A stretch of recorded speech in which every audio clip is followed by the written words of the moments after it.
নন productive time অর্থাৎ NPT বা loss time যেটা আমরা বলি, আমরা আজকে যে আলোচনা করবো সেটা হচ্ছে নন প্রোডাক্টিভ টাইম অর্থাৎ এনপিটি। এখানে এনপিটি বলতে বোঝানো হয় যে আচ্ছা যে টাইমটা হচ্ছে প্রোডাক্টিভ না, অর্থাৎ যে টাইমে কোনো প্রোডাক্ট প্রডিউস হবে না, অর্থাৎ যে টাইমটা idle time, one type of idle time. So non-productive time is the hours when machine needle do not run, অর্থাৎ মেশিন স্টপ থাকবে, মেশিন স্টপ থাকা মানে প্রোডাকশন হবে না।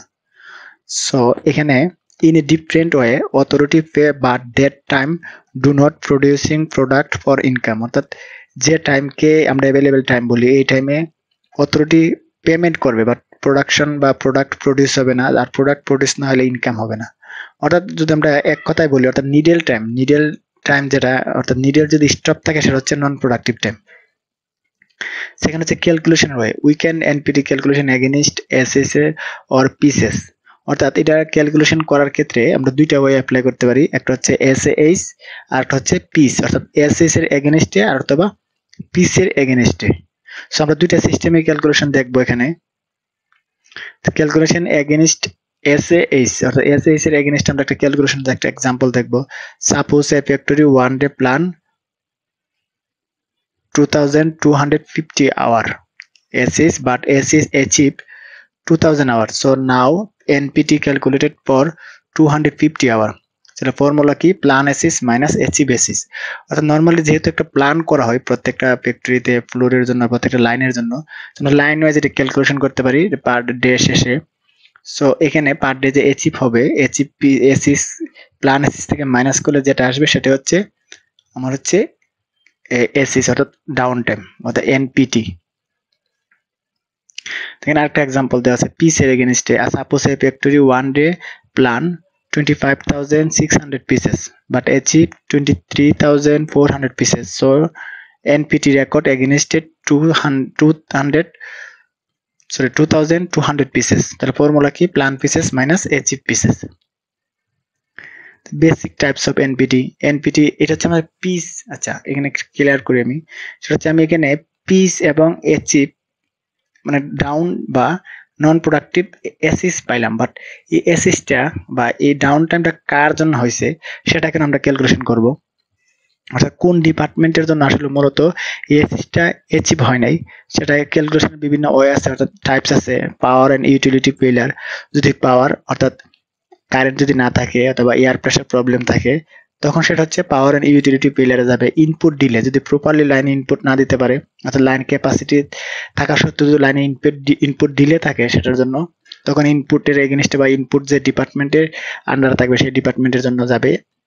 থার্ড হচ্ছে মেশিন ব্রেকডাউন। নরমালি মেশিন যদি কোনো কারণে যেটা আমরা বলি নষ্ট থাকে তখন সেটা হচ্ছে মেশিন ব্রেকডাউনের বা মেইনটেনেন্স ডিপার্টমেন্টের এগেইনস্টে এনপিটি যাবে। Attendance loss time, attendance loss টাইমটা খুবই গুরুত্বপূর্ণ, কারণ হচ্ছে আপনার যে স্কিল যে ম্যান পাওয়ার গুলো থাকে, স্কিল ম্যান পাওয়ার গুলো যদি অ্যাবসেন্ট করে তখন সেটা অনেকটা বিগ একটা লস টাইম আসে, কারণ যখন আপনার একটা প্রসেসের স্কিল ম্যান পাওয়ার অ্যাবসেন্ট করবে তখন সেম স্কিলে আপনার অর্ডার বসাতে পারবেন না, তখন আপনার একটা অ্যাটেন্ডেন্স লস টাইম বিগ একটা লস টাইম আসে।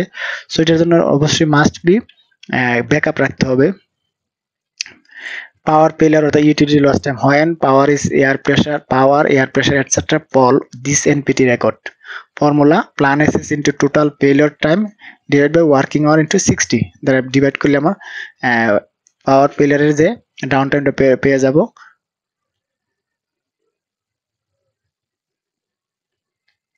হচ্ছে input delay, suppose line input delay or not available and line production effect, that's time record for NPT। formula plan SS into total failure time into divided by working hour into 60। অর্থাৎ আমার যদি 10 minute বা 1 ঘন্টা যদি input delay থাকে, যদি কোনো একটা লাইনের হয় লাইনের plan SS into total failure time divide by working hour into 60 করলে আমরা ওই লাইনের যে নির্দিষ্ট একটা টাইমের জন্য যে ইনপুট ডিলে এনপিটি আসবে সেটা ইজিলি আমরা ক্যালকুলেশন করতে পারবো। Machine breakdown same, when machine needle stop due to machine problem, that time record for NPT। formula plan SS into total failure time divided by working hour into 60। attendance loss time, this NPT record for absenteeism, if line production fall from previous day due to absenteeism, that's why fall SS against absenteeism। formula কি, plan SS minus achieve SS। Direct, অর্থাৎ যদি আমার অন্য কোনো problem না থাকে তখন direct plan assess থেকে আমি অ্যাচিভ অ্যাসেস মাইনাস করলে আমার ওই লাইনের অ্যাটেন্ডেন্স লস টাইম পেয়ে যাব। সবাইকে ধন্যবাদ। আমরা লস টাইম রিলেটেড একটা এক্সেল ক্যালকুলেশন নেক্সট ভিডিওতে দিব।